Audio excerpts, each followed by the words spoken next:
Okay, so first of all, guys, thank you for doing this interview. And to begin, can you introduce yourselves first? Hi, I'm Jake, and I play guitar. I'm Justin Barry. I play bass. I'm Danny Gomez, and I sing and play guitar. Nico Espinosa, and I play the drums. The band started in 2017. Jake and I met each other first.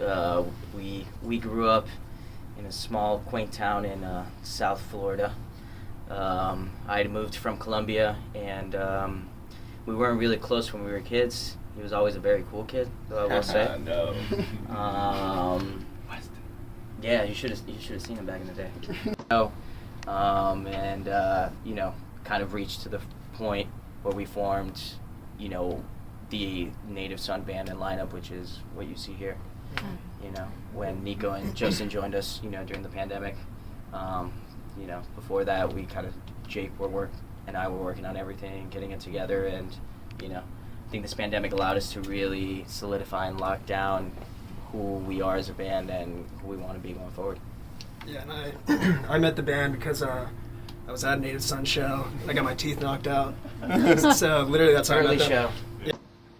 And then we became friends through that, pretty much. He messaged us the next day. He's like, "I lost 2 teeth at your show. Nice to meet you." A great way. Yeah, he's our Sid Vicious moment, but he can actually play. He can actually play and isn't so much of a twat sometimes. And we met Nico.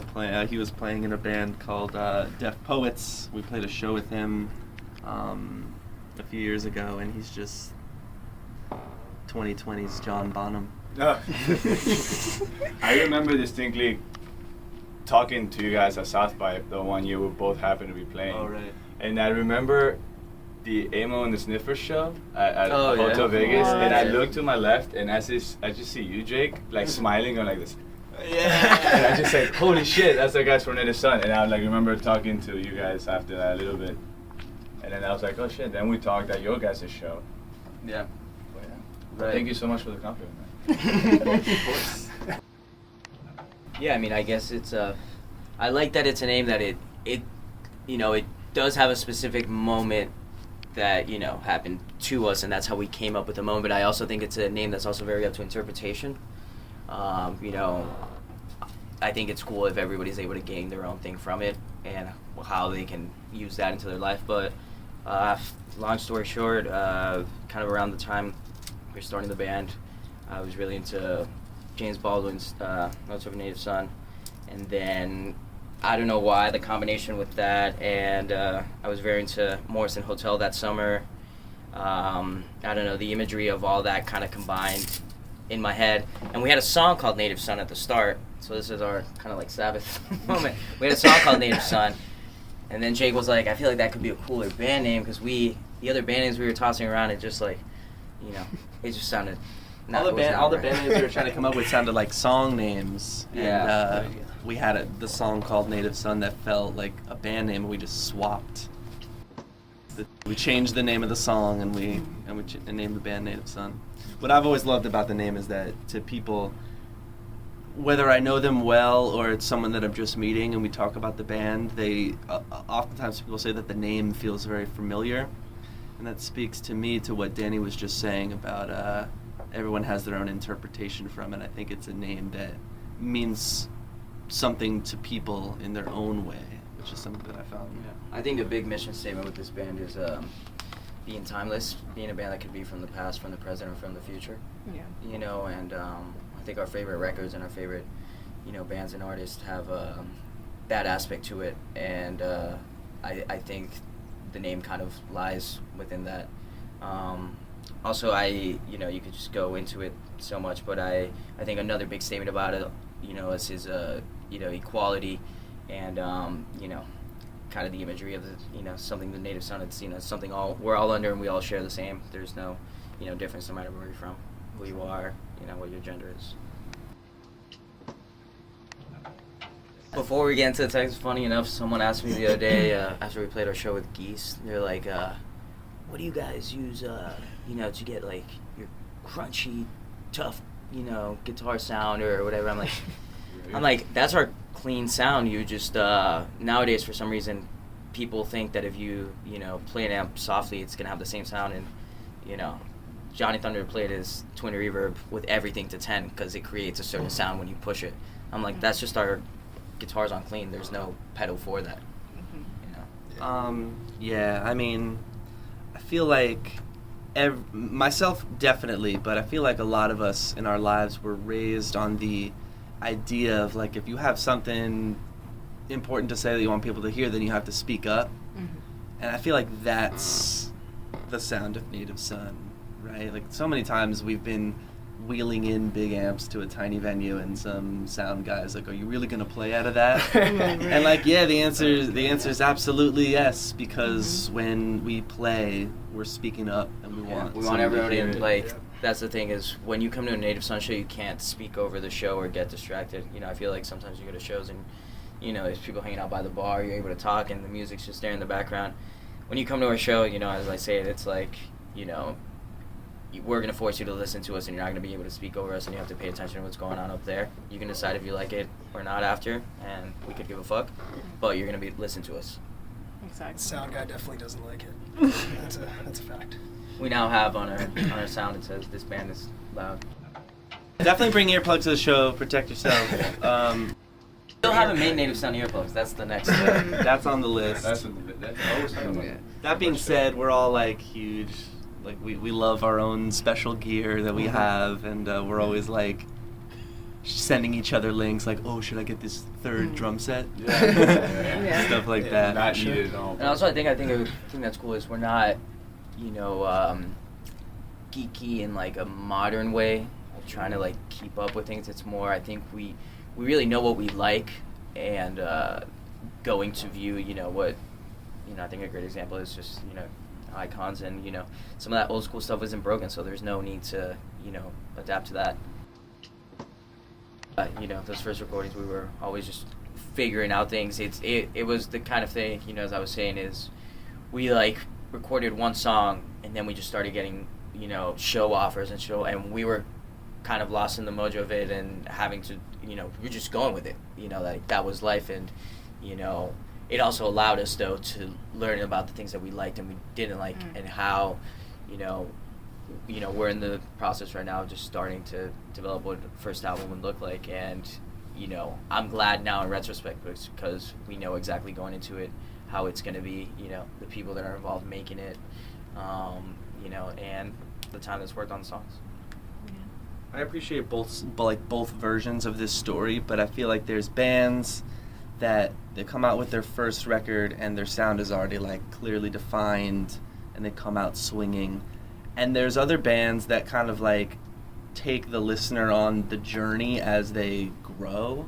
And when I listen to some of the earlier Native Son songs compared to like the demos we're working on now, and just see how the sonics have evolved over that time frame, it's just like a band learning as it goes in real time, as opposed to manicuring everything before anybody else gets to hear it. And I think that there's something cool and honest about that. Yeah, I mean, like, think about it. Like, go listen to early Beatles, and then, like, by the time they break up, it's like, you can't have one without the other, and what you want, and it's like, I'm going to, listen to I Saw Her Standing There the same as, Helter Skelter.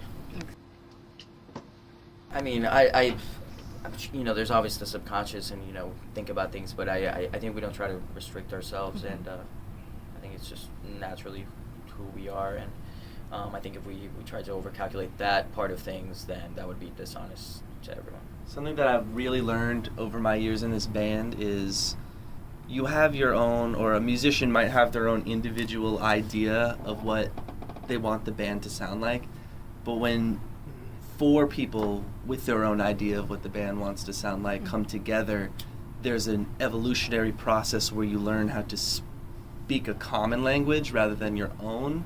So it's funny you mentioned the Stooges and Led Zeppelin, because like those are obviously bands that are very important to us, but maybe I came to the earlier Native Son practices and songwriting sessions thinking like, I want to sound like Black Flag, and Danny was like, I want to sound like Lou Reed. It was the journey along growing and working together where we find where those things overlap and where they are opposites and where they're similar and how it becomes its own sound. So it goes back to what I was saying before about growing with the listener and inviting them along the journey. There's definitely like a common DNA to it all that we have, but as he said, bringing in those other things then lead the brain to think in other ways that my brain wouldn't have gone to.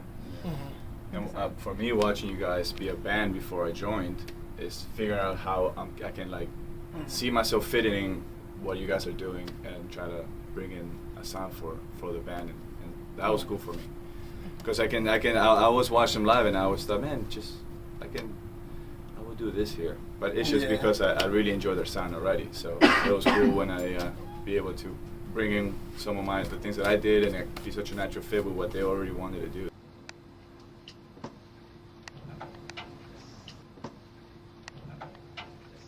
For me, it was. I mentioned earlier, I always watched them play and just felt like I could be a good fit. Just because stylistically, what I brought to my style of drumming, as well as just the influences. I can tell, like I will see Jake and be like, oh, I know he's trying to be Page right now, and I know that I got some bass drum licks for him that he can probably jam to, and then seeing Danny go insane on stage, I'm like, yeah, I kind of want that vibe too, because I kind of like being more than just sitting down. I kind of express myself differently when I drum, so for me it was awesome coming in and different from other projects. There's no rules on stage. Like we don't like you. There's I think for me, like, it's different because I think that everyone in the band is like extremely hardworking. And it's kind of hard to find people that you get along with that also have like a strong work ethic, where there's like, as Jake was saying, these overlaps in sort of influences or like where we're coming from. So I felt like it became easier to like speak that like mutually understood language between us. And beyond that, just like the raw energy of playing the live shows is something that's really important to me. So that is something that I feel like Native Son, like when I had seen them previously, I was like, I like watching this band because they look like they were like, if they weren't playing music, they'd die sort of thing. And like that's like what I relate to as well. If you were, I mean, obviously like we all grew up watching You've seen bands. the footage and you have it in your brain. So like you know about those things, but I think like you can't really like copy somebody. I feel like when it comes to stage presence, I feel like it's more about like letting loose, where it, like I feel like we've talked about this a lot, but it's almost like you feel like it's like a blackout on stage because you're like so in the zone that you don't even realize like kind of what you're doing half the time, at least for me. Can't speak for everyone else, but it's just like, it's kind of like this like blank, like, I don't know, like moment of craziness where it's like hard to even process what's Also, it's like we know on. People have like, thrown themselves at a drum set or guitar soloed, in the crowd, things like that. We're not saying that, do those things, son. But, I mean, as you said, the most honest description is that, I don't know, I feel it feels like a workout sometimes playing these shows. I had a good conversation about this with a friend of mine after one of our shows. It's not about mirroring an inspiration, but it's how can we drive closer to what we decided was called the source. Obviously, when I wake up and like my mind is full of the guitar solos of Neil Young or Jimmy Page, but when I'm on stage, it's not thinking about Jimmy Page or Neil Young. It's like what inspires them and what do we have in common in that source. So when you say Danny, is reflective of Iggy Pop and stuff like that, I think about how what we have in common is like, well, what was Iggy Pop freaking out about? Where he came from and what he was, There's positive anger that's coming inside, angst that comes out. And of course, Iggy Pop, grew up watching performers and was inspired in a way by them, but I think there was also this intangible, non-referential source that he was pulling from that I think a lot of these figures all have in common. Yeah, exactly. And that's kind of what we pull from as well.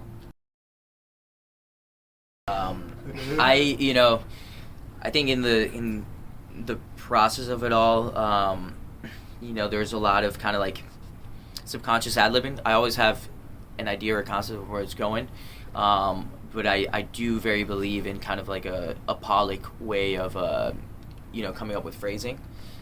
You know, same way you would, you know, throw, you know, different colors of paint, and then you see what sticks. But then by the end of it all, you know, maybe in a practice or in a show, you know, before the song's recorded, by the fourth time, fifth time, you're saying, you know, one thing that you may have not said in another version that then you can store in your pocket, you know, and things like that. And then by the end of it all, before it's recorded, I'd like to sit down and try to come up with the ones that made sense and were the best of those kind of, I just think there's a lot of power in, you know, like catchphrases and like one-liners. So what came to me during that song and then thinking about what the song is about, that stuck the hardest in my memory, you know, liking to combine that alphabet soup of those things. Amazing. You know, but there always is a conscious, you know, message and thing going on. And then sometimes, you know, you can contradict yourself, and sometimes you can write a song that you don't know what it's about, and you may never know what it's about, and it's fine.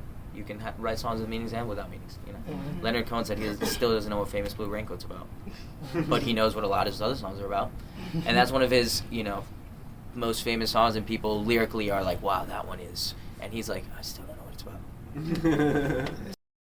It's all bullshit. You can go one way, you can go the other way. It's fucking good. You don't need to explain it.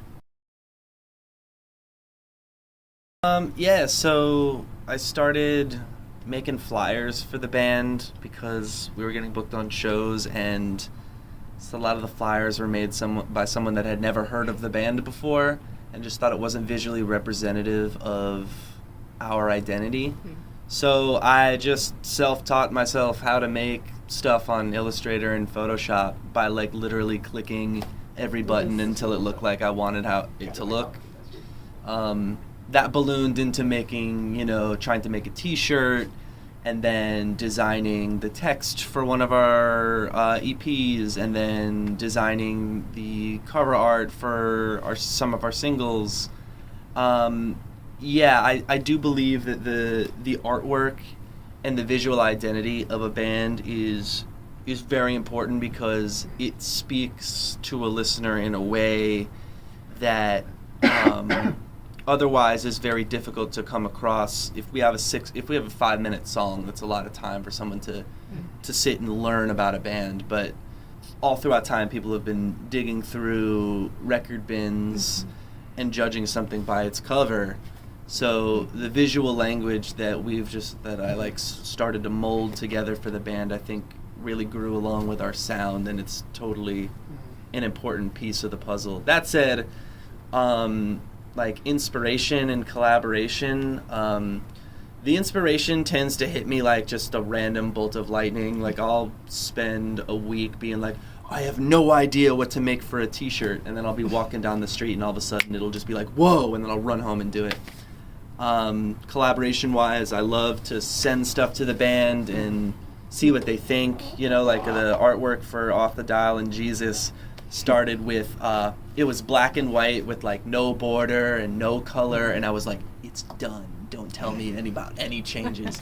You know, then Danny's like, what if we added a color? So we added yellow, and then I threw it back with a gradient, and it's fun to start with an idea and then pass it back and forth a little bit. That's a lot of how the songwriting goes too. Yeah. But it's definitely something that like I love doing and is a part of, definitely an important piece of the band. Yeah, and we like, you know, keeping it, you know, kind of a lot of the stuff also in like friends and family in-house. I think it's important to stick to our New York roots and work with people around here, like you know, our friends Pond Creative, Rachel and Natalie. You know, I've done a couple of our videos. You know, our friend Alec Castillo from the Nude Party did our video for Jesus. So that was a lot of fun. So yeah, just, you know, try to have fun, be silly, but, you know, I don't know. Thank you guys so much for your time. Oh, thank you so much. Thank Yeah, thank you guys.